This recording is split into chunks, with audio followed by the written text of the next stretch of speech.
This is Wheel Bearings episode 453. I am Sam Abul-Samad from Telemetry. And I'm Nicole Wakeland from Test Miles and Top Speed. And I'm Roberto Baldwin from SAE International. And welcome back, Nicole. Thank you. We missed you last week. Yes, I missed you, but I was having a lovely time on my vacation. Did you have fun at Disneyland? Disney World or Disneyland? Disney World. Okay. Yes, I had a fabulous time. We were there for a week. We went fishing on Bay Lake. You guys, I caught a fish and I held it. I held the fish. I held his slimy body. It was awesome.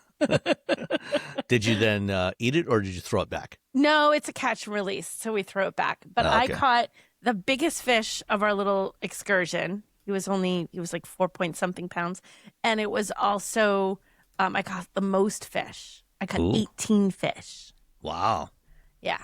I got as much as my own, and both my husband and my daughter's fiance got together. I just like to point it out that I was the best fisherman on the boat, except for the guy who was the actual guy. He's like a retired guy who now works at Disney, does the fishing tours.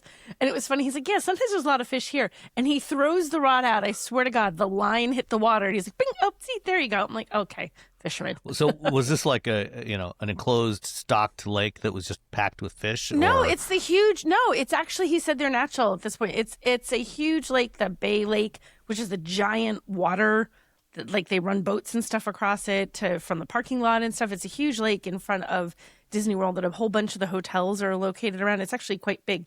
And they have, I forgot what he told me, was it bass? Maybe? And I think it was bass. But yeah, you can, I think they may have stocked it once upon a time, but they don't anymore. There's just a ton of them. So yeah. But since everybody has to throw them back, it keeps the population. Right. You're not supposed to actually be fishing to keep them. Yeah. Okay. Yeah. Got it. Yep. All right. And you didn't get a chance to drive the Honda Ridgeline that was parked in your driveway No, all week, unfortunately, right? I told them I couldn't take a car, and there was some, so a Honda Ridgeline lived in my driveway, but I did not actually take said Honda Ridgeline. It just sat there, and now, okay, in case you're wondering if there's a pollen season in New Hampshire, because it has sat untouched for a week, I got home like, whoa, it's covered Is it with a little pollen. dusty, a little yellow? Oh, I could clearly write like the name of the show on it, and you would see it. All right. Robbie, I think you have something that you drove before, but you weren't allowed to talk about yet last week. So can you tell us about it now? I drove the 2027 Mercedes-Benz S-Class, the sexiest of classes. I don't know. Anyway, the S-Class sedan, this is the luxury vehicle, unless you're like a billionaire and you get a Maybach Which is really just a fancier version of a Mercedes. Which is just a crazy fancy version of an S-Class. It's like you but nice, like that. If you watch what was that? Secession. They had a lot of Maybachs in that show, which makes a lot of sense because those people are supposed to be bazillionaires. That said, yeah, I drove it. It drives as you would expect, really, to be honest. Unless they really, Mercedes, yes, they have to make changes. Yes, they have to make updates. And they did make a lot of updates, sort of on little things, big things.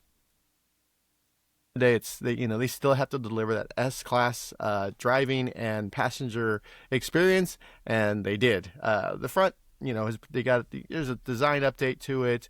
The interior now has the super screen as opposed to the hyper screen, which the screen and the it's not weird. It's just how every other car is, except for the CLA. I don't know. It's a very weird decision on the screen situation in the vehicle. It still works, still has MBUX, which is I think I've said it again, like really the only infotainment system that I can use without like having to use my phone for anything. And again, it's just a big map. It's just a big map with little widgets around for all the things you need to do. That's it. That's all we want. We just want a big map so we know where the hell we're going. So they have three engines powertrains. There's actually only two engines. You have the S500. All these are 4MATIC, so they're all all-wheel drive. You have the S500. It has an inline six. The inline six motor has been updated. Mercedes has been doing a lot of stuff with compression in order to make these vehicles a bit more efficient. It's a mild hybrid, so the S power, their little S, I believe it's called the E booster or East booster, has been updated as well. So you have that boost at the low end to sort of get you going, get a little extra something while you're driving. They have the S580E 4MATIC, which is the inline six, but it is a plug-in hybrid, and you're getting, I don't know how much range, to be honest. They don't have the EPA numbers.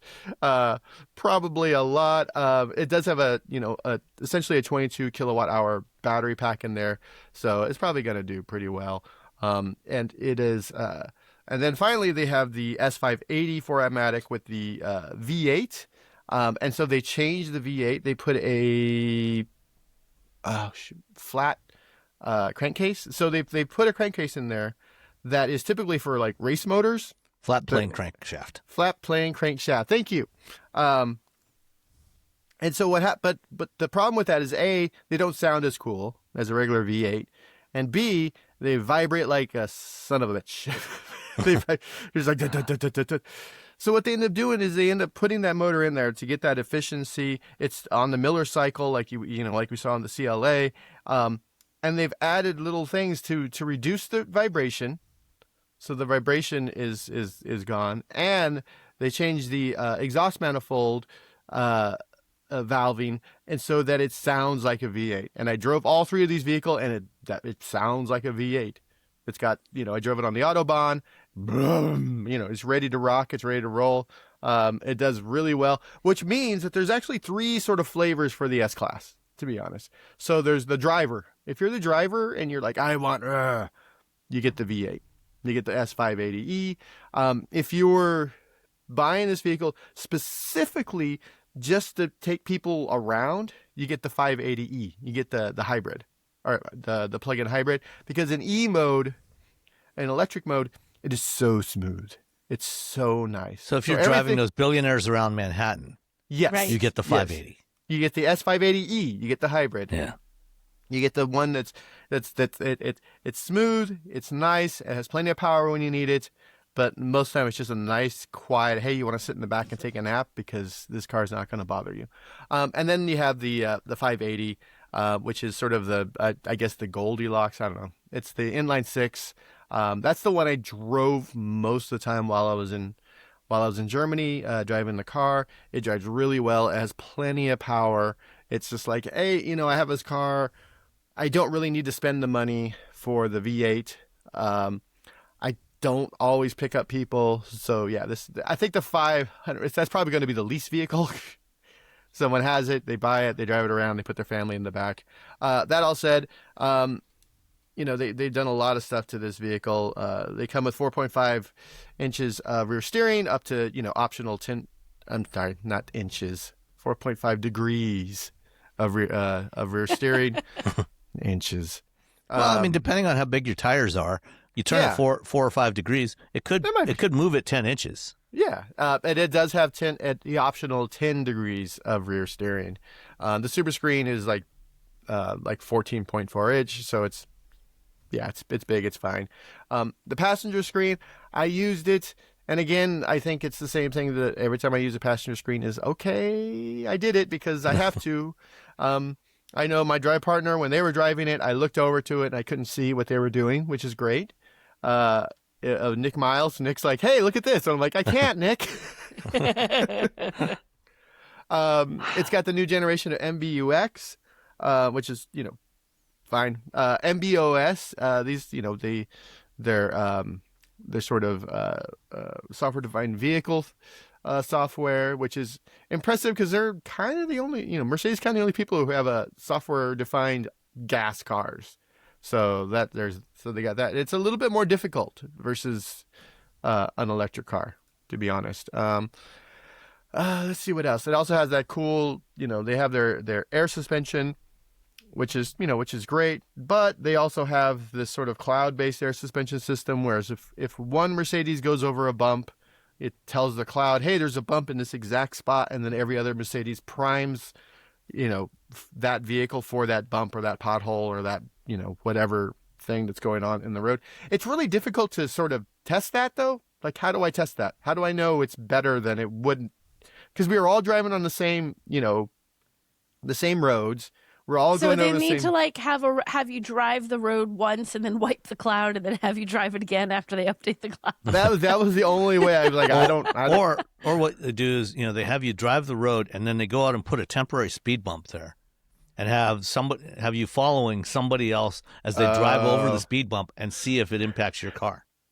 To be the first person to drive over the speed bump and then go back and get in another car and then drive over the speed bump so I can see the difference. It would be complex to make this happen. It's I don't know. Does it really update that fast, Roberto? Is it that I don't quick? know. I don't know how quickly it updates it. I really didn't think about that because I don't think they were like, oh, we're going to have a train of S-classes. We're going to have 45 S-classes for you to hop in and out of to test this theory. Just have faith that, that they're telling us the truth. They know what they're doing over at Mercedes. It's fine. I guess. I don't. Sure. Why not? Okay. The back seats are comfortable. You get a little. You used to get like this tablet in the rear seat to sort of control like all the extra bits. Now each person gets their own like phone-sized little controller. You could also do it with the display if you had the display in the back seat. The only version of the car we had that didn't have the display was the V8, which you can get the display in the back seat if you want. Just that's how they option that vehicle. It's got all, it's comfortable. Those rear seats are so, like the front seats are very comfortable when you're driving. And then you get in the rear seat for a little while. You're like, oh yeah, this is the stuff. It's so nice. You can watch it. And they keep talking about how you can do Microsoft Teams meetings in the back of the Mercedes. I guess that's the selling point. I don't know. Because everybody loves Microsoft Team meetings so much when they're sitting at their desk, they just want to continue it when they're in the car. Right? You just never want to give up that Teams meeting because Teams is such a joyful experience. Well, at the end of the day, you have rich people who make a lot of money, who are probably CEOs or VPs, and there's going to be a meeting while they're in there. And they can either hold their phone, which is like, oh, I've done this in the car, or you can have the team. And I tried it out. I had a Teams meeting with me. I just... I used like 2 of my email accounts and I logged in and it worked. And I'm like, oh, this is really nice. If I needed to have a Teams meeting back here, I could. To be fair, I have done team meetings in the car, but I just like, even when I'm driving, just voice only, and usually just put myself on mute just so I can listen in and let everybody else do the talking. Yeah, that's usually how I do it when I'm driving. Because it's in CarPlay, and I'm sure it's in Android Auto. Yeah, it is. It's just a phone call. Let's see. Yeah, they all have a lot of power. Let me see. The inline 6 442, the 580e 576, and the V8 530. They are all incredibly, at speed over 200 kilometers an hour on the Autobahn. They all very tight, even though they're still very smooth. Again, there's no pricing on these vehicles yet. They will be available Q3 and Q4. I think Q3 for the 580 and the 500, Q4 for the 580e. They have the digital lights. There's adaptive high beam, which I'd be really excited to try out. Typically, they don't let us drive. We don't do drive programs at night. So when we go to Europe and we drive these cars and they're like, hey, we have these adaptive high beams, and then we just never get to test it. So that'll be interesting. We'll have that in the United States. Overall. Will that be the first Mercedes to have that feature in the U.S. market? I believe so. I think it's going to be the first one. So that'll be nice. And what it does is it masks. So if I'm driving in my Mercedes and there's a car coming the other direction, I can still have like these really nice bright high beams because it masks out that oncoming vehicle. It essentially makes a mask so that person doesn't get blinded. So we're not blinding people anymore with our vehicles, but able to see the road. So it puts a dark spot where that person is at. So that's nice for them. It's nice for me. If you've ever driven a Miata or a BRZ or any sort of low vehicle and you have oncoming trucks, yep, no matter what, it would be nice. I would be very happy if they brought more of this to the United States. It took NHTSA. It's a long story with NHTSA. It's not worth getting into it now. At the end of the day, they just hate joy and freedom. But they did actually change the regulation, like back in 2022, or might have even been 21, to allow for these. And just so far, one of the only companies that's actually deployed these on vehicles in the U.S. market is Rivian. When they did the refresh of the R1 a couple of years ago, they added adaptive headlights on there. And I was driving an R1 at night, driving along a rural road, and, full high beams on, and then, I see the headlights of an oncoming car, and then all of a sudden it dips, and there's like a cutout where the car was. So everything around the car was fully lit, but then it went to low beams in the area where the oncoming car was. And then as soon as we passed, then it went back to full high beams everywhere again. I wonder, because I know I was talking to Audi like years ago about this, and they're like, the hardware's there. We're just waiting to update the software. I wonder if there's a difference between the U.S. and the European version of this. I think there's something like a little weird that they in terms have of the to regulation. figure out. Yeah, maybe. But yeah, so I don't know. It's. I should probably ask somebody. I haven't. S-Class. It's an S-Class. It drives well. It's quick. It's solid. It's quiet. It's smooth.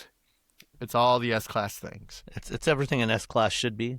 It's everything an S-Class should be. I also saw the Guard version, which is the, if you're being attacked by people version of the car. They had that there. And that was really interesting. Like the glass is like a couple inches, and then the inside is a polycarbonate, so that even if something does penetrate like glass and stuff, it'll catch it within the polycarbonate. It has if someone deploys, like, say, tear gas, you can shut all the vents, and there's a tank of oxygen or of air in the back of in the trunk. So for like 30 minutes of like cruising around, you can shoot out the tires, and they'll go for 80 kilometers at 30 miles an hour. No, 30 kilometers at 80 kilometers an hour. So you can still, because it has those Michelins that have like essentially just a thing of rubber on the inside, inside the tire. So your red flats. It has a fire suppression system. It's so thick that you can't hear anything, but it has microphones so you can hear everyone outside the car. It has a little PA system so you can hassle people. You can't buy it in the U.S. There's like all these weird regulatory, like who can buy it, where they can buy it, etc.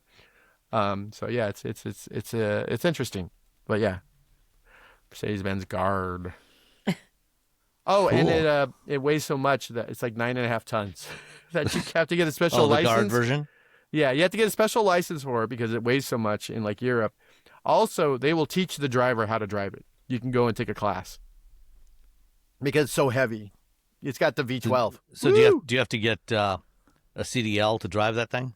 I guess so. You have to get a CDL, and Mercedes will teach your driver how to drive the car because, again, it's 9.5 tons with a V12. It's the only V12 you're going to get unless you're getting a Maybach. So it's kind of like driving the Beast, the president's Cadillac limo, which is also it's basically it looks vaguely like a Cadillac sedan, except it's built on a GM heavy-duty truck platform.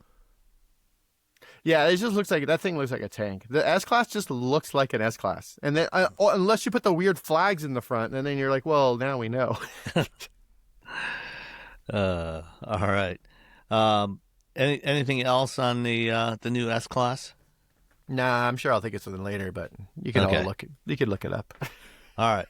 Well, I had kind of the opposite of the S-Class, which is the 2026 Nissan Sentra SR, which actually I really like this car.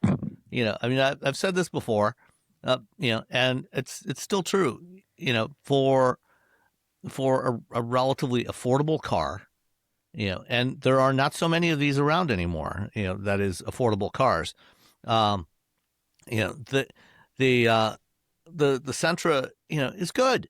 It's not like, if I think back 15 years back to about 2010, Nissan introduced a version of the Sentra, which at the time they advertised as the cheapest car available in America. It was under $10,000.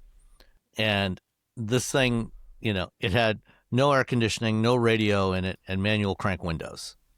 And it was $10,000. And they did not sell very many of them. And they only had it for a couple of years for this special version of, and this was in the time right after the big financial meltdown in 2008 and 2009. So they brought out a cheaper version of the Sentra. The Sentra is now the cheapest car in the Nissan lineup in North America, and I think the base Sentra is actually it's not the cheapest car you can get in the U.S. I think the Hyundai Venue is still a little bit cheaper, and I think they still have some stock of Versas. It's still listed on the Nissan website. So if you can find a Versa, you can get those for cheaper. But the Versa is going away for 26 model year. So there's 2025 Versas. But the Sentra, is their compact. So this is their car that's competing with the Honda Civic and the Toyota Corolla and the Hyundai Elantra and the Kia K4. And, it's a good car. It starts at $22,600. The one that I had was the SR version. There's three trim levels. There's an four trim levels: SV, SR, and SL. And the SR is, Nissan has long used the SR badge, to denote a slightly sportier, usually only visually sportier, not actually functionally sportier version of the car. And the SR starts at $25,000. The one that I had was, let's see, what is the official name of this color? It's a blue. I cannot find the color on the Monroney, but it's a blue. So this one was a two-tone with a blue body and a black roof, and it actually looks quite good. And compared to that cheapo Sentra of 15 years ago, this does not feel like really cheap. It's got the same infotainment and everything that you'll find on every other Sentra. So you get two 12.3-inch displays behind a single sheet of glass. It's roomy enough. It's a 2-liter 4-cylinder, naturally aspirated 4-cylinder, 149 horsepower, 146 pounds-feet of torque. CVT for 26. They've done some recalibration work with the CVT, so it doesn't drive quite like doesn't have the worst characteristics that we expect of CVTs with the rubber banding, the motorboating effect. It does some simulated shifting in there, so it feels okay.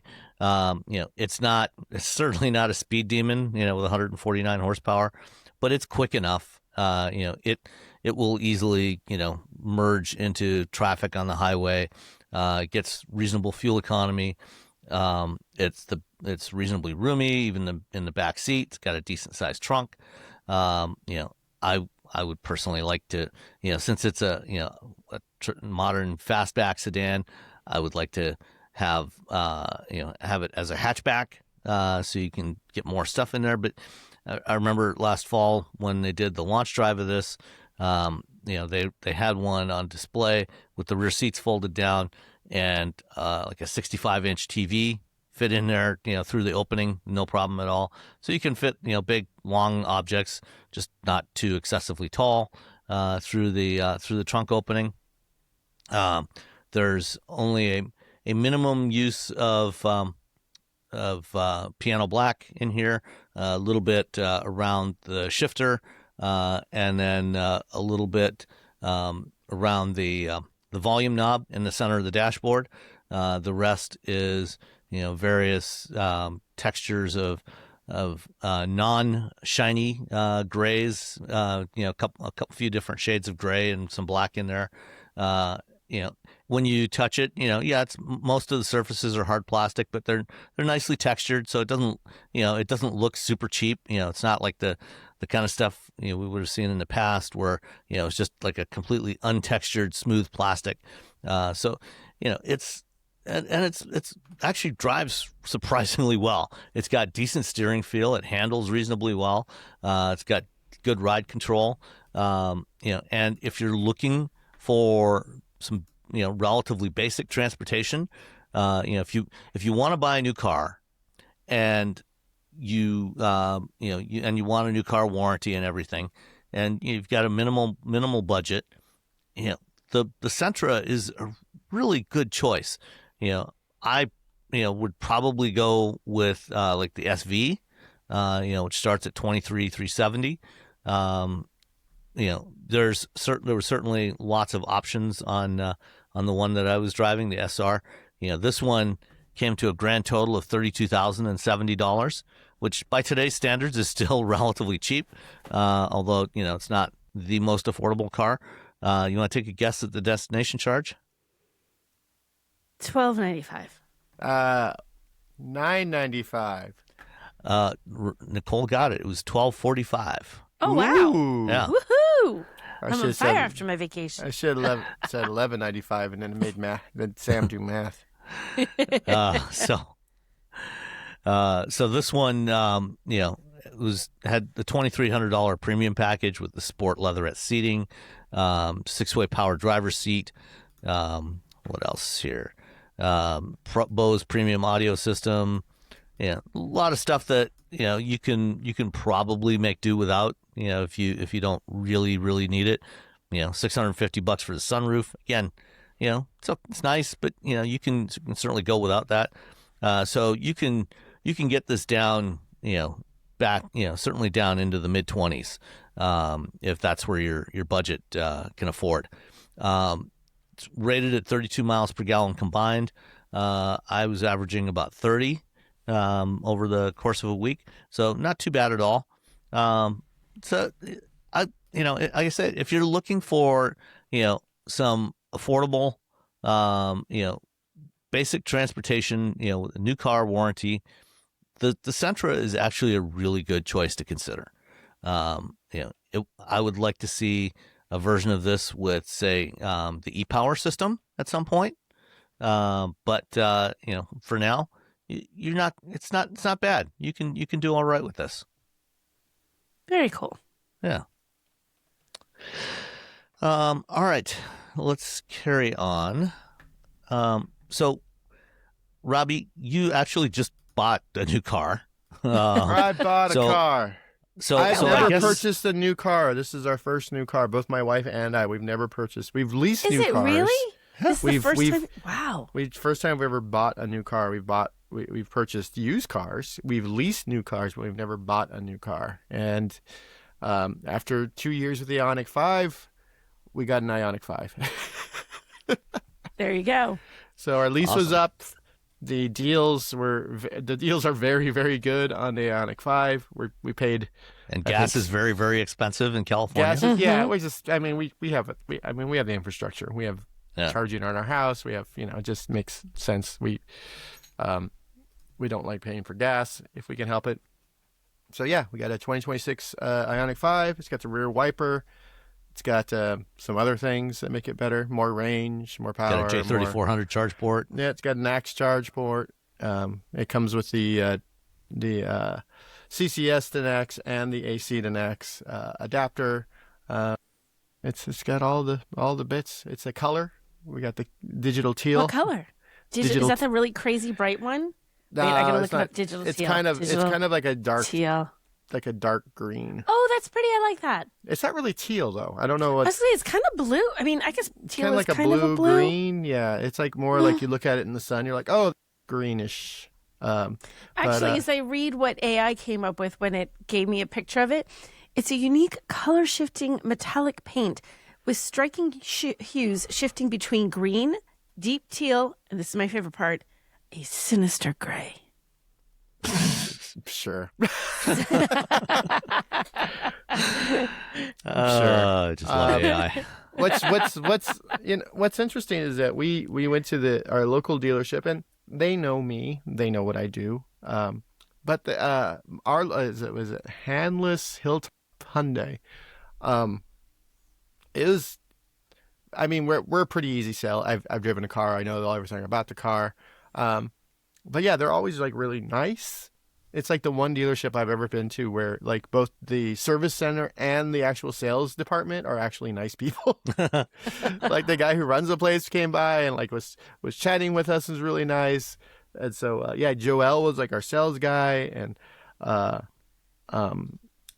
even the finance guy was everyone was, yeah. It was a pretty seamless, except for like having to figure out how to get money from the bank to them, because you got to get on the phone, because you got to, we wanted to put a big down payment down, because we took there's two different incentives. There's a $3,000 incentive where you get like 0 APR.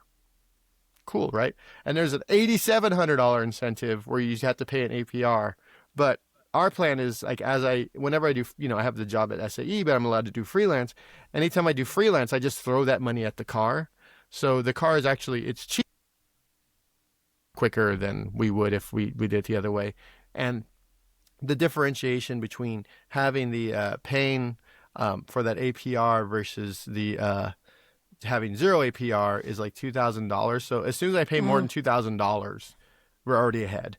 So, and if you're paying cash, but we got an SEL rear wheel drive for like $31,000. It was like $30,000 and some change, so I'll just say $31,000, which is funny because I'm looking at the paperwork and I'm like, all right, cool.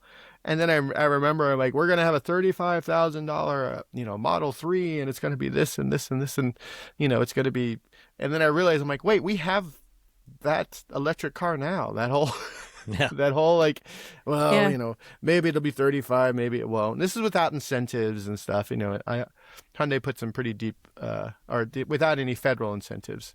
So Hyundai put some pretty deep things. And then if you live in California or Colorado or some places, like you can get like incentives to put charging on your house. You can get incentives because you bought the car. There's some other things. I have to look it up. I'm too lazy to do that right now. But we have 2 Ioniq 5s for like 2 weeks. Because they're like, oh, you want to drop off your other Ioniq 5? I'm like, no, I still got two weeks of time on that. I've already paid for it. I'm getting my money's worth. Plus, that car still has the free EA charging for 30 minutes, Electrify America charging. So I'm like, well, I'm going to get some Electrify America charging out of this. Because we rarely charge it at the charging station because we just charge at home, even though it's free because it's convenient. We just plug it in, boop. And then in the middle of the night, it charges when electricity is the cheapest. But yeah, so yeah, we got a new car. It's pretty cheap. We had a nice experience with our dealership. It's all very weird. Yeah, well, especially having a good experience with your dealer. I had a good experience with the dealership. I was like, I think I'm going to talk about this because I've had experiences with dealerships where I'm just like, I'm so angry at you. I'm like stop it. Stop. You're trying to rip me off. I'm like, I know what I'm talking about. Please shut up. Well, it's usually the F&I guy that is the one that's they're the ones that keep you there the longest. They're like, do you want to get some do you want a protection for your catalytic converter? I'm like, what are you talking about, man? Yeah, well, when we bought the Civic back in 2017, they tried to offer me an additional insurance policy to pay for the radar sensor if the radar sensor got damaged. What? Yeah. It's like the radar sensor costs $40. The last new car we bought, when we bought Rose's car when she first started college, they wanted to sell her a million things. As we were sitting there, Rose just kept looking to me, and I'm like shaking my head like, nope, none of those things. And one of them was a rust proofing, like what was that old Rusty Jones or whatever. Yeah, like a whole big thing. And I'm like, she's looking at me, and I'm like, no. He's like, well, in Wisconsin winters. No, we would not like that. Thank you very much. Take all of your fancy things away. No. When we got Kona, which was at a different dealership, we went to a different dealership because the one that we go to is like 2 miles from our house, because they had a color. They had a blue one, but they were like, oh, we have there's a track that we installed. It's like $1,500. I'm like, no. They're like, but we already installed it. I'm like, I don't care. That's not what I want. We didn't, and they kept bringing the price down. Like, how about $700? I'm like, no. Like, but then you could track the car, and they kept bringing it. It's like, by the end, they're like, well, how about $100? I'm all, no. They're like, but what if your car gets stolen? I'm like, I don't care. That's insurance's problem. Yeah, exactly. Yeah. It's not a classic car. It's not like some fancy. It's a car. It's, there's if this car gets destroyed, they've made more. It's not like, I don't have a 67, Corvette sitting here. I don't have. It's not, it's not anything that like you haven't made thousands upon thousands of, that if this one gets this, stolen and broken or whatever, okay, insurance will take care of it. And then I'll just go out and get another one or the different one or whatever. Well, since you have a brand new Ioniq 5 in the driveway now, I assume that means that you won't be looking to purchase the new 2027 VW ID Buzz Tourer. I love with all of its warts. I think I said this the other day on Blue Sky. I'm like, the ID Buzz is like the Jeep Wrangler. It's like, don't buy it. You shouldn't buy it. You're like, you're never going to do the thing. For years, up until the latest generation, the Wrangler was just a bad car. but I still want one. It's the same thing with the ID Buzz. I was like, oh, I can put all the dogs in it. Like, everything about it is great except for the price and the fact that it's a premium vehicle on a 400-volt architecture. It's like, come on. I mean, as a fleet vehicle, yeah, that's fine. You don't need 800 volts for a fleet vehicle. You can just plug it in at night. You run your business with it, whatever. But as when you're trying to sell it to people, and it's only a few $1,000s less than the new iX3, which is 800 volts, has more range, blah blah. You can just name off the grocery list of things that make it better. The essentially the $10,000 worth of cool stuff that doesn't have, the ID Buzz doesn't have. But you can't put a bed in the back of the iX3. You can. You can go. I found out online they make beds for like almost any car that has a hatchback, like little inflatable beds. Well, for those that haven't been paying attention, VW, we've talked about before. VW took the 2026 model year off in the U.S. for the ID Buzz because they had enough 25s left over to carry them through the 26 model year. So they stopped importing them. But now they're starting again for the 27s, and they've done some updates. And so for the 27s, all of them are getting a two-tone paint job. So no more solid color ID Buzzes.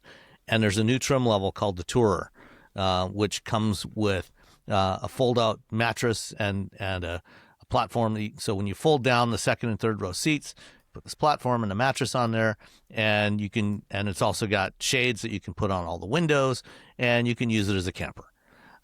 Which if you got a bunch of dogs, you can put them in the back there, and they can just relax while you're have a party, tripping. Dog party, woohoo party. So, no information yet on pricing for the ID Buzz Tourer, but it'll be around sometime this fall.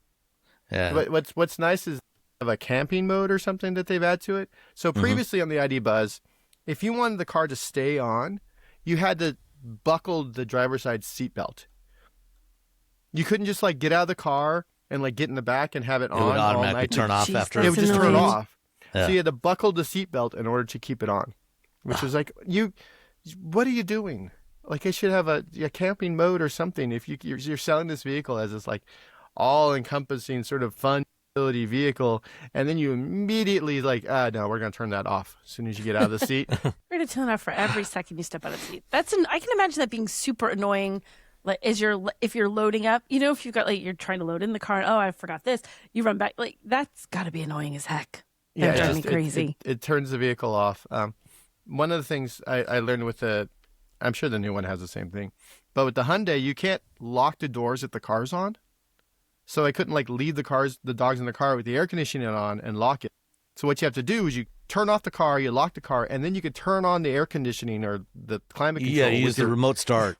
With your phone, you can just say, oh, I want climate control on. And so then your dogs are nice and cool while you're running and get your burger. That's usually, I typically don't, I don't think I've ever gone shopping with the dogs in the car, but I have run in to get food. But even that few minutes of, if you ever sat in a car when you turn it off in the summer, 3 minutes later, oh, I'm in a, Even though, it's the Bay Area. Ooh, it's 70 degrees. It still gets really hot in the car.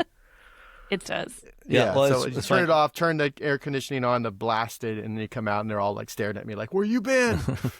What are you doing, man? I was out in California this week to drive the new Lexus ES, and we can't talk about driving impressions until next week. But I asked if the ES has a dog mode, and they don't. But they mentioned the same thing, that you can just lock the doors and then use the smartphone app to turn on, to remote start and turn on the air conditioning. It's like, why they, it's just take such the a extra simple little thing. step. Just take the extra step to have like a button that says dog mode. Yeah, so you can just one lock the button. car and it keeps the climate control on. So I don't have to turn off the car, lock the car, turn on the climate control. Yeah. Just one little button. Boop. Boop. It's always those one little extra steps that trip everybody up. One little just one thing. All right. So Honda had their annual business, their annual call this week, their Honda business briefing for 2026, and they had a bunch of information to share. We've obviously heard, in recent months of Honda basically canceling all their North American EV plans. They're pushing all their EV stuff out. Now they've shifted their target for being fully electric out to 2050. But they did None of talk us going to about, be alive that far from now. who knows? I guess I could be, but do I want to? Let's see. That's what, 24 years? Yeah. Could maybe be alive. I guess. Not sure if we'll want to be alive in 2050, but yeah, I got to fight for water. I don't know. A thing I feel like doing. But they are making a full press with hybrids over the next 4 years between now and 2030.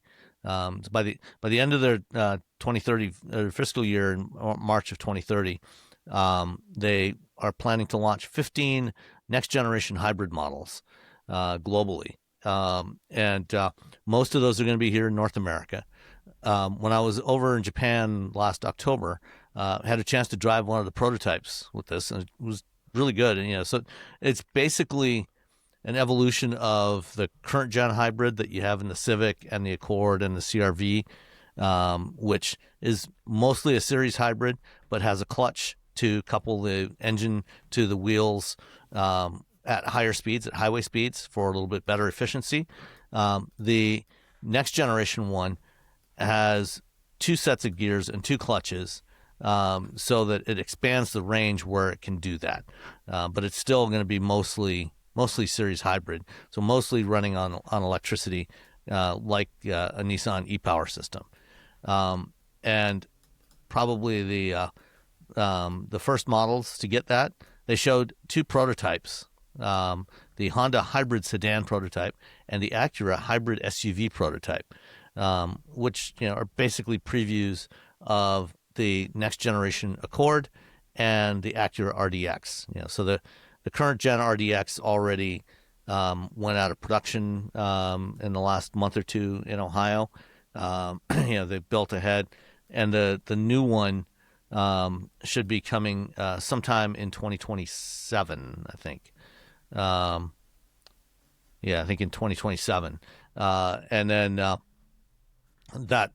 so this one, looks a lot like the MDX, but a little bit smaller. And it will have this new generation hybrid system in there.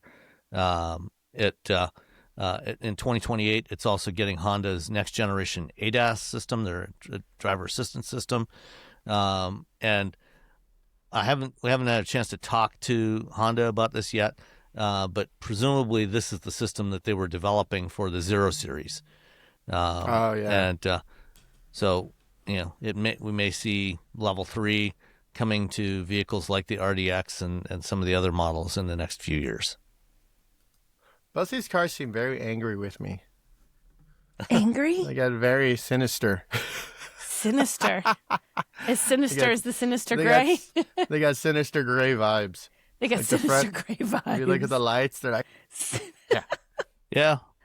Well, yeah, especially the sedan, very, very sharp lines. Are they It's sinister? definitely the sedan. I guess I don't see it in the SUV, but yeah, I No? think that's a sinister sedan. it's a very different look for Honda compared to what they've had for the last That's few what years. they should call it, the Honda Hybrid. I mean, I like it. I don't know if I like the back I of do. the sedan. It's got I'll like have to this see it. creepy kind of swoop thing going on. Yeah. And it's kind of hard to pull that off and make it look good. Mm. We'll have to wait until we see what it looks like. But yeah, no, Honda Sinister hybrids, Mm-hmm. Honda We're gonna Sinister get ya. Hybrids. and I'm sure they'll. Let's see. I'm where's very some- disappointed in Honda with their EV stuff because it just seems like the timing was absolutely horrible. Yeah. It doesn't I seem like think- it makes sense, but there's some expense situation in the background where they're looking at it and going, "This is not going to pay off in the time frame we need Well, to they pay didn't it think off." it would. Who knows? I Yeah. think there's Right, at the there's- time they there's a made, lot of- and they're still decision doing stuff changes by the it's- minute. And again, it's mostly North America because Mm-hmm. you look at the North American market and you're just like, I don't know, man. I don't know what's going to happen. That's every automaker's essentially like, I don't know, man. I don't know what's going to happen. Let's just keep doing the thing or not do it. Who knows? They are expanding their EV lineup in Japan and elsewhere and- with their K cars. In China, So that- they have their partnerships in China. They want to do more EVs, and they're still doing all the work on the solid state batteries, Mm-hmm. which would kind of suck if they crack the solid state battery thing and then we don't get it. Yeah. So they're launching the new N-Box EV, which is one of these little, taller K cars for the Japanese market. It's basically sort of a K van, micro van, I guess you could call it. And they've got the Vezel as an EV, which is the overseas version of the HRV, which is smaller than the HRV that we get here. But they, even though they abandoned their EV plans, they are going to be using the battery plant that they built with LG in Ohio. But it's going to be producing batteries for the hybrids because they're basically going to be putting hybrids into everything they sell in North America. So they're starting with the the new Accord, the RDX, but then as each of the other models get updated over the next 4 years, they are all going to get the new hybrid system, and these will be assembled at the joint venture plant in Ohio, or the batteries will be assembled at the joint venture plant in Ohio. Yeah, they'll instead of making like 80, 100 kilowatt hour battery packs, they'll be making like 25, 20. Man, this Super N looks so awesome. We're not going to get it because America hates fun. Yeah, well, to certify that to meet U.S. crash standards and everything, it would end up being too expensive. I mean, this would be like probably a $30,000 car, and you'd have a hard time selling those here at that price point. Man. Still pretty dope. You think you Anyway, Yeah, I just bought a $30,000 car, so I'm okay. Yeah. but it's a lot bigger than a Super N. Well, the Super N, you can put the dogs. I can still put the dogs in the back. I mean, that's literally all we care about. It's an EV. We put the dogs in the back, and it's not a piece of trash. Yeah. We do love 800 volt because we do drive a lot. We do take the dogs on a lot of road trips. So the Asimo OS that they were developing for the EVs, that is going to be applied to the hybrid models, but they are not apparently going to be putting the zonal architecture that was developed for the Zero Series into these cars. They're sticking with a domain-based electrical architecture. So it's hard on gas cars. That's the fact that Mercedes is doing it is sort of crazy. It's really hard on gas cars. Not really. It's not. It's harder. actually not. It's harder. Harder. Not really. According to the people who build the cars, it's harder, Sam. And so That's I don't remember an last time you built a car. I'm not saying they shouldn't do it. I just say it's hard. Like, at the end of the day, they're nickel and diming everything, so they're like, never mind. Who cares? Yeah. Again, I don't know what's going on. That's the entire. I have not built a car, so I would not know. Let's see. Continuing on with automakers that are pulling back from some of their EV plans, Lotus, which is now owned by Geely in China, along with Polestar and Volvo and a bunch of other companies. They had planned to go all electric this decade. They launched 3 different EVs. They had the Avaya, 2,000 horsepower supercar, the Electra big electric SUV, and the Emira sedan. Now they've pulled back from that. Cars like the Electra is getting an e-Rev powertrain that they've already launched in China, and then Lotus just announced some plans for the next few years, including the development of an all-new hybrid V8 supercar, which is sort of the successor to the old Esprit. Because we need more of those. Reinforcing brand DNA. A heavy car. Yeah. That's not the Lotus brand. I don't think Lotus knows what they're doing right now, to be honest. The only car in the lineup that's even remotely close to the Lotus brand DNA is the Emira. Yeah. We make light, quick, fun to drive cars. Here's a V8. Yeah. Blah. They need to do a new lease. That's what they need. It's this reinforcing brand. I don't know what brand DNA they're reinforcing, but it's not the Lotus brand. Yeah. But this Type 135, the hybrid V8 supercar, is scheduled to launch in 2028.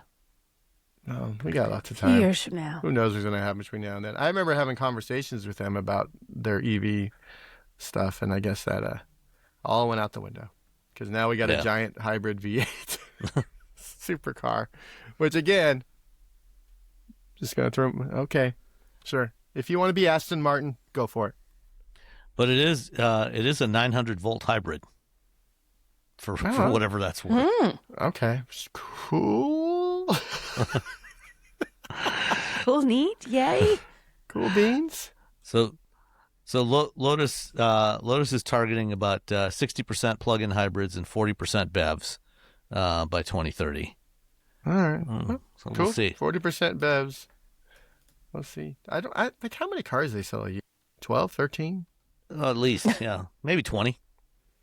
It's such a niche little brand, and it's I think for the last 20 years, it's just sort of people are like, oh yeah, Lotus is still a thing. They're guiding towards a steady ramp up to 30,000 sales a year. Oh my gosh. Lotus has never sold anywhere near 30,000 cars in its entire history. Yeah, I mean, Lotus wants to make a V8 super hypercar. They want to make 1,000 of them. Fine, whatever. It's like when I talk to Bugatti about electrification. They're like, we don't. It doesn't matter. We're so small. It does, and most people who buy our cars don't even drive them. Yeah, they build 150 cars a year, and most of the cars they've ever built, in the last 20 years have fewer than 10,000 miles on them. Most of them are probably less than 1,000 miles on them.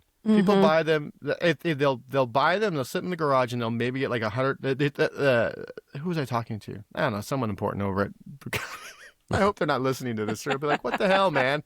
I took time out of my day to talk to you, and you can't remember my name." But they're like, we have cars that come up for sale with less than 100 miles, or people buy 2 of them, and one of them sits for sales, and which is just some bonkers money. Jeez. When I'm just like, I can't. Right now I have 2 Ioniq 5s in my driveway, and I'm like, I'm living that Bugatti life, but one of them has to go back in a couple days. Bugatti life. Yeah. Aren't we all? We're Robbie, all just living the Bugatti life. Bugatti life. Yeah, I mean, look, 30. I mean, they sell 20,000 cars. We've all got one of those empty condos in the really super skinny skyscrapers in Manhattan, right? Mm-hmm. I got like 4 of those. I have like No one's ever in 5, them. Robbie. I've got 5. Just so you know, I have 5. No one's ever in that home. One in each of those buildings on Billionaires Row. Mm-hmm. Yep. Yeah. I'm living okay. I'm doing all right. One for each dog. What about the cat? The cats get one they share so they can all cuddle together. There you go. Okay, that's Actually, fair. we couldn't separate the dogs. They'd lose their minds if they're not together. All right.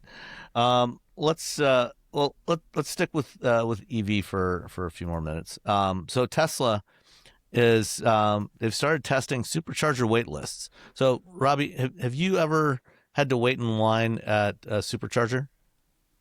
I'm not at a supercharger. I will tell you one. I've only had to wait in like a long line more than like 5 minutes once, and it's because we were driving back from Palm Springs, and it was Christmas. No. It was like the day after Christmas, and so we had to wait like an hour and a half. And I was explaining to my wife that there was a Tesla supercharger, like 50 stations, like right over there, that we, people could just drive up and use. And she's like, "What?" And so when I told her that the new Ioniq 5 has that charging station, that 99.9% of the time we're going to charge at home, and we might use the Tesla supercharger station once. She's like, "Yeah, that's good enough for me." That'll work. Oh, you know what? When in the early days, I had to wait for superchargers. Back when there was like one in the Bay Area. Yeah, I mean now there's so many of them. When I was reviewing the Model S and Model X, that's how long ago it was. Yeah, those cars back in the olden times. Back in the olden times. So let's see, where is it here? So Tesla, I guess at 5 stations in the Bay Area. In the app, they have a virtual wait list that you can sign up for. So if you get to a supercharger, and like you said, so many of these superchargers now, have, 30, 40, 50. I think there's a couple that have over 100 chargers now, which is kind of crazy. Wow. But they in the app, you can sign up for the wait list, at the location you're at. So, instead of fighting with other drivers, like I was here before you were, I get that charger next. Now, you get a number on your app, and, when it's your turn, you pull up to, whichever charger is, has been emptied out. And that's, I think that's actually a much better solution for what it's worth. In the U.S. and Canada right now, there are currently 3,372 superchargers locations with 40,476 charging ports. 40,000. Did I say 4,000? I meant 40,000. So over 40,000 superchargers that are available. But, some of these, on at certain times, like, certain holidays when a lot of people are traveling, especially along certain routes, they will get filled up. And so, I think every charge station operator should be doing this. I mean, it should be a no-brainer, to put something like that in there. If there's a line, just create a virtual line in the app, and you wait your turn. No more fights. I think that's a good idea because you don't want to be fight. It's like, it reminds me of like when you go to a restaurant that doesn't have an actual wait list, and you're all supposed to just wait, like you're supposed to kind of right, and then someone shows up and they don't know the line. Somebody always shows up and jerks. walks to the front. And you're like, we're all following the rules, and then you jerk, you're the one who messed up the whole thing, and now we're all cranky because now we feel like we're gonna get cut off waiting for our breakfast on a Sunday morning. Like one of the diners I like does that, and I don't go there because it makes me anxious. This would make me anxious too, having to think like, okay, I'm next. The charger, if that guy cuts me off, that jerk, I'm going to get mad. This would make it so there's never that jerk. You can't do that. You can all be like, I am next. Look at the app. So does it, if you pull up, if it's not your turn, will it not let you charge? Yeah, will it not let you? Will it go like, meh, make a really loud noise? I think that's probably one of the things that they're evaluating. It doesn't really say. What would happen if you somehow decided to drive away? You'd have to say it in your app, or maybe it only gives you like 5 minutes to get your acting gear and plug in before it would give it away. Say, it probably gives you a few minutes leeway, right? And then you have to get yourself organized, and so if you walk away to go get a cup of coffee and you lose your spot, that could be rather annoying. It may just shuffle you down the line. If you haven't plugged in within a few minutes, it could just shuffle you down the line, let the next person go. If you just drive away and you don't turn it off, it's like the person they come out there, Smith, right? Smith. All right, to hell with him, Jones. And if Smith shows up eventually, they'll wedge Smith back in there. But now you got to wait for a little while. Yeah. All right, let's see. So coming up this week is the Stellantis Investor Day, where they're going to reveal their strategic plan for how Antonio Filosa is going to save Stellantis and make it a viable business. Which should be entertaining, to say the least. I mean, more power to this person. I mean, this is a giant pile of automakers that's sort of been mismanaged for so long. It's just like, I don't know. That's just it. It's been so long. Good luck. And it's gotten into such trouble. Yeah, I mean, every few years, it goes through some sort of reorganization or some sort of merger, and they revamp the product lineup. And they do great for a few years, make a ton of money, and then they just sit on it and do nothing.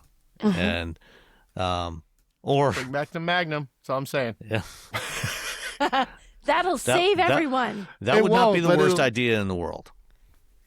But this time, they waited a long time before doing EVs, and then when they did EVs, they did not do a great job. They had a few issues, as Nicole can attest to. Just a few. Just tiny ones. So anyway, there's been a lot of speculation about what they're going to do with all their brands. They've got Stellantis has 14 brands, many of which do not sell very many cars, and one of those is Chrysler. Which, currently only has one nameplate for sale. They actually sell a fair number of Pacificas, but that is the only Chrysler. Van. It might, I think the Pacific, you know what? Just get rid of everything. Pacifica Wrangler. That's all you need. Well, you probably still need pickup trucks too. Probably need a I mean, the 1500 is a really good, that's a good truck. It's really, is. I really like the 1500. It's the smoothest it's the least truck-like in ride, and I think that's nice. Yeah. So three cars. They have good cars. They just then they fill it up. Then they fill up all the cracks in the edges with like. So one of the things that happens in the auto industry is periodically automakers they'll gather with their dealers and they will show them stuff that's coming in the future. And one of these things that they supposedly showed dealers actually last fall was a new sub $30,000 car called the Pronto for the Chrysler brand. And the last time they used the Pronto name was on a concept back in the 1990s, which was a PT Cruiser like concept, but it was a two-door. It's kind of a cross between the Prowler and a PT Cruiser when you look at it. I sincerely hope this isn't the type of car that they decide to introduce to the Chrysler lineup. But I mean, not that design. I think the idea. Is this picture an actual picture? Is this thing I'm looking at? That is the actual concept from the 90s. Yeah, that's the Pronto concept. I mean, really? But that's not necessarily what they're what they're going to build. Just that's the 90s concept. Yeah, just that they want to use that name. That doesn't mean let's hope that doesn't mean they're going to use that design. Oh my gosh, both. Yeah, I can't see them actually going back to this design. Oh, that grill. That's terrible. That's horrible. You know what I'm doing? I'm looking at Gen Z cartoons to see if it builds something that's like sort of. Dexter's Laboratory isn't a Gen Z cartoon. Come on, man. What is this? I'm closing this window. Now I'm just angry. But I mean, do you think a sub $30,000 car for the Chrysler brand is what that brand needs? Gosh. I mean, if he can sell it. I mean, it doesn't. What is that brand anymore? To be honest, what was it, and now what is it? Before it was like the Lincoln of Dodge. It's not going to be that, and we don't want another Lincoln. Like that's an old school. How do you make it new school and not be like an old person's car? I mean, the Pacifica minivan is great. You make an affordable. If you made a good affordable car, make a nice little not a garbage car. It has to work. It has to look like it's decent quality, feel like it's decent quality, and run. Let's just make a Maverick. Yeah. Keep it. Yeah. could do well if they make it well. Like, and I have such doubts about that these days. Yeah, that's about their ability to manufacture it well, or a little bit of Yes. all that. design it well. Yes. I mean, they're essentially going to be going up against Hyundai and Nissan if they're That's making. the thing. There's some really both of good vehicles. Both in those that segment. automakers make really good, inexpensive cars. That's it. Like, it's not as if this is a segment that doesn't have a car, doesn't have a thing. You know, there's things there that are very, very good. So if you want to be competitive with a new thing from a brand that has become nothing but one car, you've got to make it knock it out of the park. Do you think Chrysler can do that? What if they put a Hemi in it? Yeah, maybe. I Well, mean, then it's its own animal, and who knows? They might sell 1 million of them, but But can they do it for $30,000? yeah, and then you got the design. Like, what do you do? Because Nissan tried everything, the Juke, and all the sort of weird, fun things. It didn't really sell very well. it I mean, they're doesn't cool really- cars. I mean, the Kia Soul, and that didn't even, that's a fun little weird car. like but it quirky didn't, and fun is great, but quirky and fun doesn't generally mean volume for the most part. Yeah. Sometimes it does. I except guess for the the Beetle PT was Cruiser, quirky and fun. the and worst so- car, one of the worst cars I've ever driven. But people loved it. I had one as a rental. Like, my car got in an Yeah, so accident, did and I. that was my rental car. And I thought, oh, I'm so excited I get to drive this. So was drove it. I. And then I got rid. Then when I drove it, I'm like, oh my gosh, how long is it going to take for my car to come back from the shop, Exactly. please? Our next door neighbor has a PT Cruiser. It's her second one. Oh my gosh! Yeah, she People- wore out the first one and then went People- and found another one. People wait a minute, when love you the say PT Cruiser. When you say she wore out the first one, did it have a ridiculous number of miles on Oh, it? yeah. Or did It just was like well north of 100,000 miles on it. Oh, that's good. Yeah. all right, People- that's People that love they love the design. They love the what. I remember we got a PT Cruiser. We were driving down to LA to do a video. Me and my roommate, and he's like, you know what? He's like, I'm not feeling well. Can you go with me to shoot camera in case I'm not feeling well? Yeah. He's like, oh, I'll rent us a car. I'll get us a PT Cruiser. We're all kind of excited, and then we started driving the PT Cruiser. I'm like, I kind of hate this thing right now. I wish I was dead. You only got 400 miles to go. I wish I was dead. That's like, how'd you like driving this car? I wish I was dead. I wish I was dead. But people love the car. I'm like, all right, more power to you, but it's a horrible car. The only time I actually drove a PT Cruiser was around like 2008, like towards the end of its production run. And it was this limited edition one that it was like stupidly expensive. And it still had like, this is, 2008, still had a 4-speed automatic transmission in it. And it was just, Wow. it was not good. It was just not a at good all. car, but people absolutely. You know what? If you love your PT Cruiser, I'm happy for you because you love your car. That's all there is to it. You know, I also would if someone gave it to me, I would just light it on fire. you know who Oh my who else gosh. likes PT Cruisers? Tommy Micah. Does he really? Yes. Does he have one? But Tommy is like No, the not yet. nicest person. But I in wouldn't the be world. surprised if at some point he does buy one. But Tommy loves quirky little. That fits Yeah. Tommy Micah. I can Yes. see Tommy liking that car. Tommy Micah and a quirky car that goes together like peanut butter and jelly. Yeah. Perfect. Yeah. He doesn't even have to like driving it. He just likes the fact that it's wacky. It's Like, just that exactly. Someone's no, like, it's "Hey, not do you great want to a drive. Suzuki Samurai?" I'm like, "Boom, Geo Trackle, hell yeah." Yeah, yeah. PT He's Cruiser? just, No, he's I just don't gonna want have a car, like a garage full of all these weird, quirky cars, none of which are really fun to drive, but all are just super quirky, and he's gonna be happy. Well, they just this is on TFL. They just posted a video that Tommy did with Case. One of their listeners who lives near them in Colorado has a vintage mint 1983 Chrysler LeBaron convertible with the Oh my woody gosh. sides and everything. Wow. And it's in great condition. And so they brought it over and they did a video with that. And it's got the voice system that, it doesn't listen to you. It just talks to you, tell you your door is ajar. Your Please door fasten your is a seatbelts. jar. The door is a jar. The Yeah. worst joke ever, and it is stuck from your door is not ajar. So I'll put a link in the show notes to that one. It's worth watching. They actually kind of like the car. I mean, it's hard not to like a convertible, even a bad one.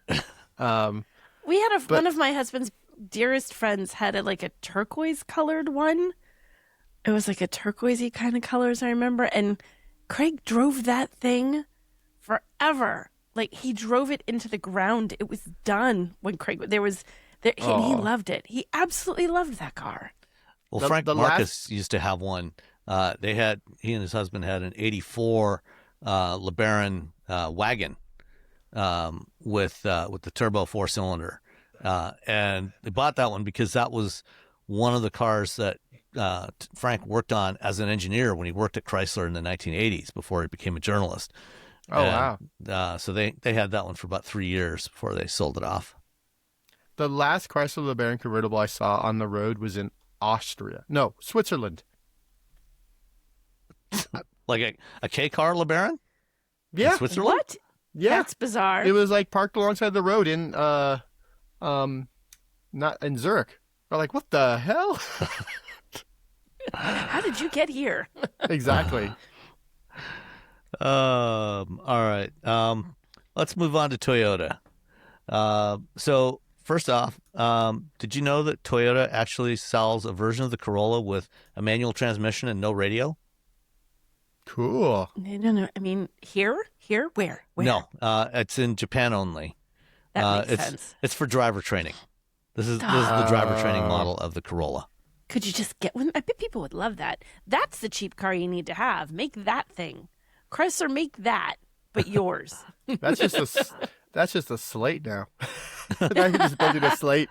Well, I think it does have power windows, and it's got an automatic. You can get it with an automatic or a manual. So, like I said, this is the driver training model.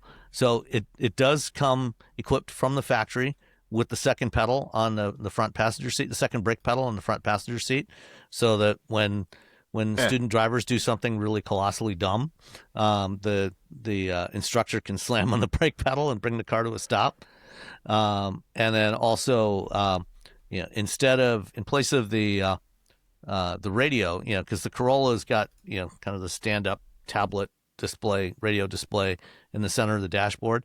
So where the display would usually be, there's basically just a panel there that has a little speedometer readout and let's see, an extra horn button, brake indicator, and an extra horn button, so the instructor can hit the horn. Meep, meep. I made mine sound like the Roadrunner. I'm not sure why. Meep meep. It's also got extra mirrors on the outside. I'm not sure why they've got that. So there's like 2 extra little mirrors on top of the main mirror housings. So you could, so the driver training person can adjust their mirrors because they're sitting in a different. Yeah, I guess. Yeah, so you get a little extra, so you can see what's behind as driver training, and then the driver has their own mirrors for driving. Yeah, so they can hit the horn. Meep meep. So in 60 years of continuous production of various Corollas, they've sold over 50 million of these things. Wow. Yeah, it's the best-selling car of all time by a pretty wide margin. Yeah. Yeah, it passed the Model T and the Beetle back in the 90s, in the early 90s. Interesting. All right, and then continuing with Toyota, they are apparently they filed plans to build a new assembly plant in Texas, adjacent to their existing factory in San Antonio, where they build the Tundra and the Sequoia. So they're looking at a $2 billion assembly plant.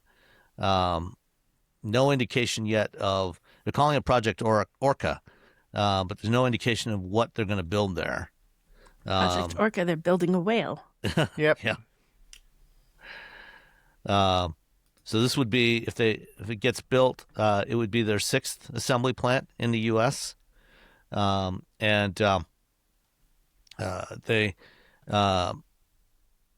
the story from Automotive News speculates that it could potentially be a compact pickup to go up against the Maverick. Another possibility would be the Tacoma, because currently the Tacomas are built in Mexico, and with the way the trade situation is, they could potentially be hit with significant tariffs on that from bringing those in from Mexico. And, that is one of their top-selling vehicles. The Tacoma is the best-selling midsize pickup in the market, over 250,000 sales in the U.S. Yeah, So, this seems more likely. yeah. It's Toyota. They got a lot of money. They're doing okay. They're the opposite of Stellantis. Yeah. They're doing all right. They got the money. They're like, you know what? Let's just build a factory. It's going to take a while. 2030. I don't think when people are like, just build a factory. I'm like, I don't think you understand how long it takes to build a factory. This is 4 years. This is from a company that has a lot of money. Oh, yeah. Yeah. And if it's going to take them 4 years, then yeah. So Toyota also reportedly sent out a service bulletin to all their dealers, warning about a potential shortage of motor oil. And there's some other stories out there that are floating around out there in the last week about potential motor oil shortages. I think. Yeah. Yeah. I don't know how legit this all is. In the case of the Toyota thing, it was specifically referencing 0W8 and 0W16 motor oil. This is like really, really thin oil, and it's what they use in their hybrids. Yeah, that makes sense. And so they're letting their dealers know that there may be shortages of this motor oil, and that it's okay if they need to do oil changes, they can use a heavier weight oil in these engines. Viscosity. That's your word for the day, everybody. Viscosity. Yeah. I'm just glad I don't have to worry about that. I just bought an EV. Woo! Yeah. And you know what? I just had the oil change on my BRZ, so I'm rocking it. I'm good. Yeah, I did oil changed on the Miata not that long ago, so I'm fine there too. Boom. Have you had the oil changed on all your cars, Nicole? I mean, we have the oil changed on all my cars. You make it sound like I have a fleet. On the one well, car I guess, I you now just have the own. one right now. On all my car, yes, I do have the oil changed on all my car. Russ is actually pretty good about getting the oil changed on his little Wrangler 4xe. So he's good about that. He's not good about cleaning it. Man, I had to ride in it this weekend. Ooh, baby, that thing is filthy inside. I think there's like little science projects happening in cup holders. I don't know what's happening. Shaming her husband on the podcast. Clean that thing out, man. I am. Maybe he'll hear it and then he'll start actually cleaning the car. Okay. Do you either of you and then oil? I will swap a motor before I'll change the oil. So I change my own. I know how to. I can, but no, Done. thank you. I used to change the oil all the time. I feel like that goes in line with things like, when you're really like in your early 20s, you're just out of college and you move things yourself. You like pack up a U-Haul and you move all your stuff many times from one apartment to the next, eventually to a house. I don't do that anymore. I'm not U-Hauling stuff. I feel like that way about oil changes. Once upon a time, I wanted to save the money and do my own oil change. No, thank you. I'm now grown up. I want to pay somebody else to do that for me. My friends would bring their cars to my house to change the oil. Oh, so you did it. You were like the oil change guy. Yeah, friends are like, "Hey, can you change my oil?" I'm like, "All right, sure." Now I'm like, "Nope, no." If someone's like, "Hey, can you fix the, can you help me swap like the power steering?" Oh yeah, I'll help you do that. Oh, the distributor. Yeah. Oh, the ignition. Yeah. I'll help you do it. We need a new starter. Yeah. Can you change your oil? No. Yeah, I used to change the oil all the time. I'm currently in the process of rebuilding our deck. So oh wow. I still do stuff around here, but I haven't done an oil change in many years. He still makes himself useful. Yes. Yeah, I still do stuff around the house. I still do things once in a while. The oil change to me, it's messy. The return on investment. It's messy. It's now I have this oil. I have to take it to the. And then you got to go take the old oil somewhere. You got to stand there and be like, "Hey, I got the old oil. Where do I pour it?" And they're like, "Oh, go over this corner thing." No, none of that. Yeah. Nope. Nobody. Nope. Or they're like, "Our oil thing's full. You got to go to the other AutoZone because it's the weekend and everyone did it at the same time." All right. Let's see. Volvo has a factory near Charleston, South Carolina, which is running slightly under capacity. Let's see, it has a capacity of 150,000 units a year. They last year built about 18,500 EX90s and Polestar 3s there. So slightly under capacity, which means that they're losing a ton of money on that because they still got all the overhead costs. So, I've speculated that, they will add production. They've already said they're going to add production of the XC60 there. But, that's still only about another 45 or 50,000 units. So Volvo has said that they would be open to building vehicles for other manufacturers at the plant. Hey, that's money, man. Yeah. It's money. You got to make it somehow. That's money. Magnum probably isn't happy about that. Well, Magna doesn't have any factories in North America, or at least not any vehicle assembly factories in North America. That's probably why they're not happy about that. Yeah. Because then people who are like, oh, I'm building our car here or in Austria, well, I could build it here without tariffs at the Volvo plant. It's pretty smart. It actually could turn out to be quite well. High five to Henrik. Or Haken. Sorry, not Henrik. Henrik's the other guy. Haken Samuelsson. Haken's like the opposite of Henrik. They pulled a guy out. He's like, every time I try to retire, they pulled me back. That's Haken. All right. And then finally, BMW is at the Concorso d'Eleganza Villa d'Este in Italy, in Lake Como this week. And they showed off a couple of concept vehicles. Robbie is our resident motorcyclist. What do you think of the Vision K18? Okay, sure. I mean, it's like a concept car. That's the thing is like when I see these bikes like this, they're like, they're like the concept cars out there. They're like, oh, cool. But like riding this would be like, okay, so I'm sitting way back. I mean, for me, it would work because I have like really long arms. I'm like a spaghetti monster. But everyone else is going to have to lean like, I don't know. It's a concept. Fine, sure, whatever. It's like whenever someone shows up with like a like one of those really low slung motorcycles where you're like essentially like laying straight down on the ground, and you're like 2 inches. Like those look cool, but in reality, like, oh, I can't see anything that's going on. You can't see what's coming up. You can't see what's in front of the car in front of you. You can't see a damn thing. It kind of gives me DeLorean vibes because it's that brushed steel, like the Cybertruck. Yeah. It's the DeLorean of motorcycles. It looks super cool. It's got a 1.8 liter inline 6-cylinder engine, which is a lot of engine for a motorcycle. They have a 2-liter bike right now. I rode. Yeah, but it's not an inline six. Yeah, it's cool. Design, fun thing that. Yeah, I mean it's gonna go fast, but. It's the. Would you buy one, or is it too? Oh God, no! This thing's probably like an inline 6. You know how much this thing weighs? Will that make it so? Is the weight so the heavy weight just like a car? Heavy weight's not great to drive, so you want it to be nice and light, right? I mean, like cruisers are pretty heavy bikes. Okay. Like the big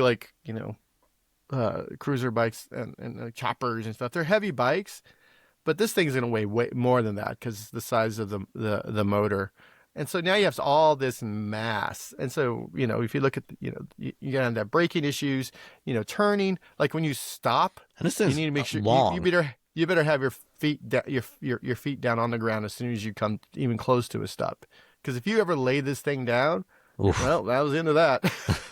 And then we tell you, like sometimes you'll lay a bike down for like the stupidest reasons. I was riding a DS, so it's a tall bike, and I parked in a garage, and it turned out the cement or the concrete was really slippery, and so I put my foot down, and it was raining, so my foot just slid out from under me, and I laid the bike down. I mean, in slow motion, but still, I'm like, all right, so I tried my shoes and lift the bike up, and it was fine, like it didn't scratch or anything.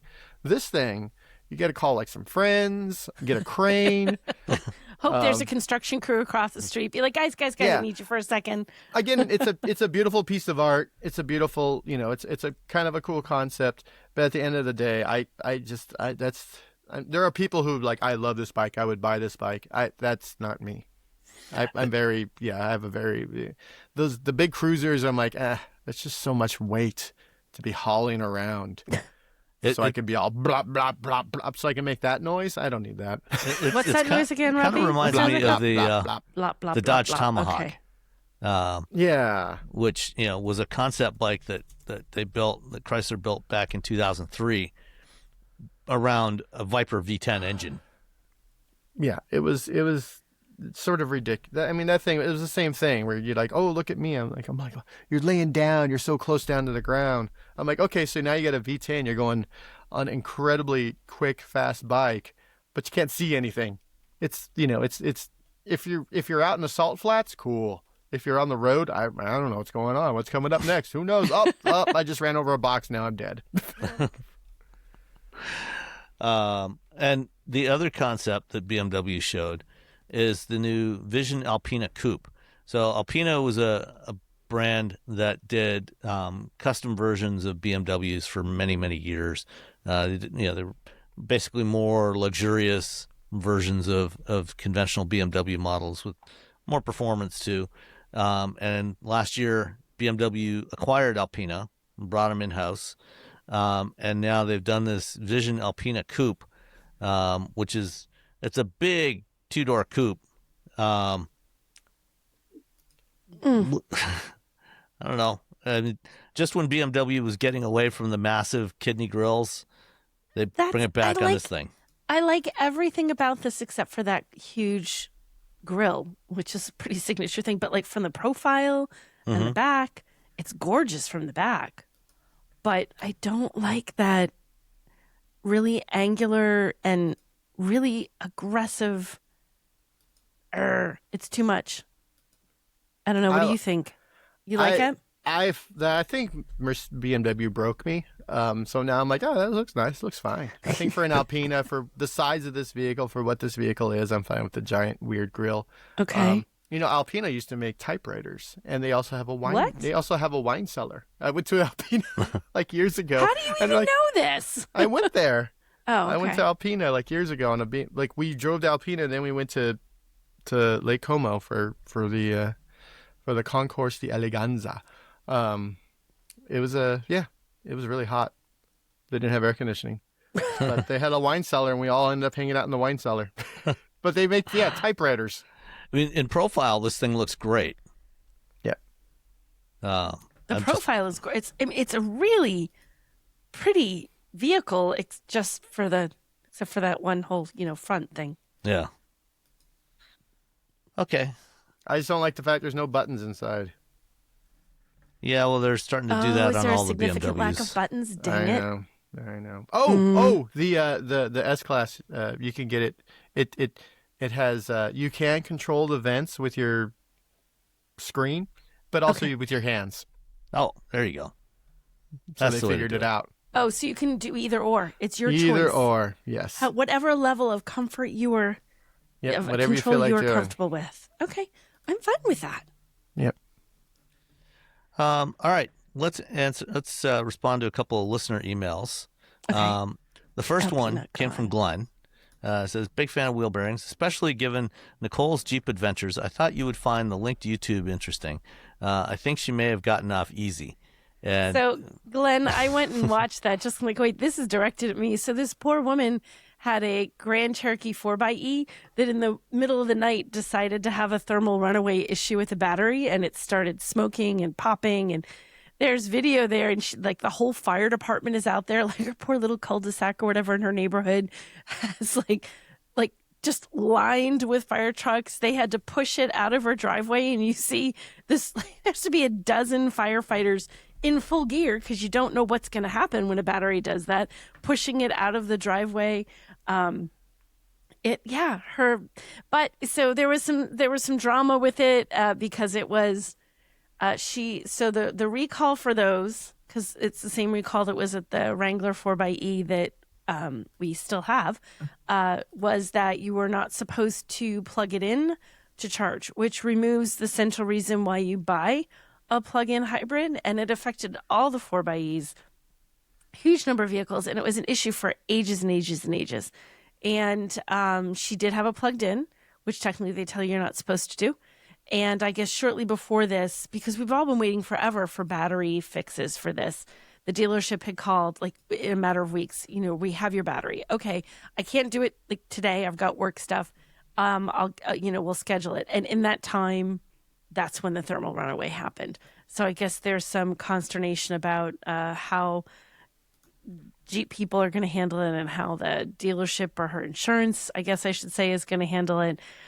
So it caused an issue, but it's kind of funny because not funny, but horrifying, I should say. You see this poor woman, on her Ring camera, her car is just letting out lovely little puffs of gray smoke. It's like you can see it coming from underneath the car. And then she's out there in her nightgown, in her robe, like watching. Then her husband's out there also in his jammies trying to unplug the car, So it was a big thing.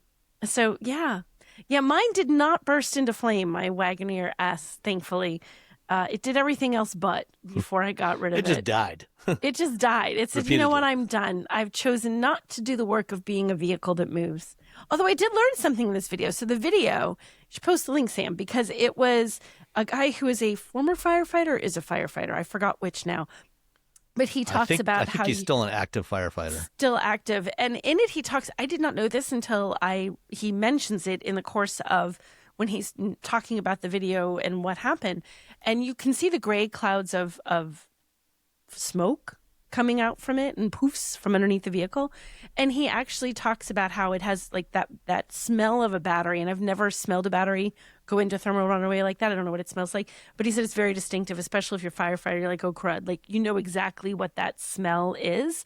But he also said it's incredibly toxic. It creates this vapor cloud that is really, really, really very bad for you. And if you wait until you sort of see it or until there's a huge amount of, little flame smoke to put on your gear your respirator as a firefighter, you probably waited too long, and that's not good. And not that all of us have respirator gear in our garages if we have an EV or a hybrid that could go into thermal runaway.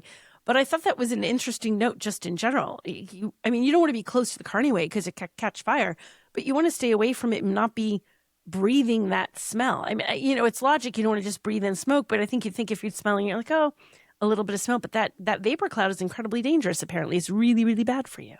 So stay away if that ever happens. Be aware that the vapor cloud is a thing. Thank you, firefighter guy. And Glenn, because I never would have known that.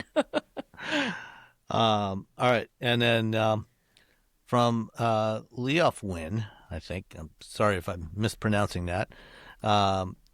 Just wanted to let you know that this is entirely your responsibility, all your fault, and had to learn to drive a stick again. And he sent us a picture of his new car, his new ride, which is a brand new Miata RF in Soul Crystal Red. Which is the only color to get. Dun, well done. dun. Yeah. Well done. You got Nicely the right done. color. Nicely done, you. I'll take responsibility for that being us. Yeah. I had already responded back by email earlier this week, acknowledging that, yes, we will fully take responsibility We'll fully for that. take responsibility. I admire your choice. Yeah. That was a good choice. You got the good Yeah. car. You got a good car. The answer is always Miata. Unless The you're answer's me. always Miata. Yeah. As long as you fit, the answer is Miata is always the answer. Yes, Yeah. as long as you fit. Small caveat. Yeah. Even then, it might be the answer. Just deal with it.